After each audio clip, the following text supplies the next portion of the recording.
Welcome to వెన్ మనీ vlogs. Today recipe chicken కర్రీతో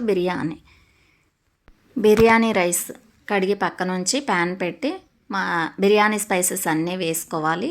అల్లం వెల్లుల్లి పేస్ట్ పచ్చివాసన పోయాక రైస్ కొద్దిగా వేగనిచ్చి 1కి 2 వాటర్ పోసుకోవాలి. లేకపోతే కొంచెం పలుకుగా కావాలంటే కొద్దిగా తగ్గించుకోండి. సరిపడా salt, chicken masala, chicken biryani masala, chicken curry వేసి జీడిపప్పు, కోరియండర్ లీవ్స్ కూడా వేసి విజిల్ పెట్టి 2 విజిల్స్ రానిచ్చుకోవాలి. పక్కన పెరుగు, ఉల్లిపాయలు, కొత్తిమీర వేసి కలిపిన దాంతో సర్వ్ చేసుకొని తింటే టేస్ట్ చాలా బాగుంటుంది. Simple and easy recipe. నచ్చితే ఒక లైక్ చేయండి. టేస్ట్ అయితే చాలా బాగుంటుంది. కర్రీ మిగిలినప్పుడు కొత్తగా ఇలా ట్రై చేయవచ్చు. Thank you.